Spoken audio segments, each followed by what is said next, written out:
I didn't reply to her message right away. I didn't even need to. It was the kind of thing that people said when they wanted to provoke a reaction but were too cowardly to deal with the consequences. I almost respected that she thought she could still control me.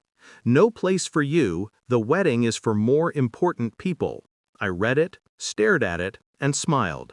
Then I made my decision. I didn't need to waste words on her. Instead, I booked a flight. A luxury suite in the Caribbean. The kind of place you see in travel ads, with the bright turquoise water and white sand that feels like it could swallow you whole, leaving behind nothing but a smile. A week later, while I sipped cocktails by the ocean, her world fell apart. I don't even know why I checked my phone. Maybe I was bored, maybe curious. Either way, my phone screen lit up with a series of missed calls. I counted. 130 missed calls, most of them from her. Silence. Then a message from her sister. "It's over. Everything's ruined. I don't know what to do." I let the phone sit in my hand for a moment. The waves lapped lazily against the shore, and I could almost hear the sound of her voice cracking through the phone. She was desperate now, but I wasn't going to indulge her. I stood up, stretching, and walked towards the edge of the water. The sun was just beginning to dip below the horizon. The cold bite of the evening air was refreshing, almost cleansing. I pulled my sunglasses from my bag and let the warm glow of the dying sun wash over me. She'd betrayed me in ways that ran deeper than her sister's petty text. But I had known. I had known for months, years even. The lies were always there, bubbling just beneath the surface. And I had stayed calm. She thought I was ignorant, thought I didn't see her deceit. But every small detail added up.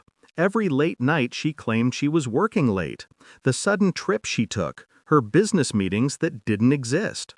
Her phone had been open one night. Innocent enough, she'd been distracted by a call and I'd found her wallet on the table. I had no idea why I opened it, but I did. A single receipt caught my eye. It was from a restaurant I didn't recognize, a place far from home. But it wasn't just the place, it was the date. The date she had said she'd been working late on a project. I didn't say anything. I let it sit, let it marinate in my mind. And I waited. A week passed. I kept observing. Another evening, another text message she thought I wouldn't read. The pieces were fitting together. And I had never been more certain. I was no longer angry. I was calculating. Then I took action. I hired someone to investigate. Not just her, but everything. Her work, her travels, her spending habits. Everything.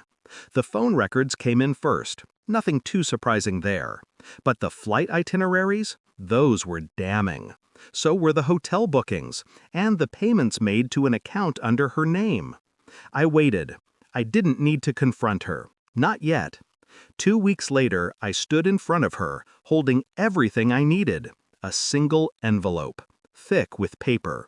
It wasn't dramatic. It didn't need to be. I simply handed her the envelope. "Do you know what's in this?" I asked, my voice as cold as it had been when I walked in. She stared at it. Her fingers trembled slightly as she reached for the envelope, and I saw the lie flicker in her eyes for the briefest second. She opened it, her breath caught in her throat. She looked at me, eyes wide with disbelief, as if expecting me to somehow take it all back. "You thought I didn't know?" I asked softly, almost with pity. The first hint of her panic rose to the surface. She looked at the papers, then at me, searching for something, anything she could say. Her mouth opened, but no words came. I didn't need to say more. There was nothing to say. I simply walked out, leaving her in the silence of her guilt. But it wasn't over. Not yet. I didn't go back to her, didn't offer any forgiveness. I had no intention of it. The best revenge wasn't in words, it was in the life I was building without her. I walked away, leaving her to clean up the mess of her own making. When I finally stepped into the place I had built for myself, a small part of me felt something strange. But it wasn't regret. It was clarity. I had already won. I didn't need her anymore, and she knew it. There was no reconciliation, just the faint echo of a world I had left behind, unraveling in her wake.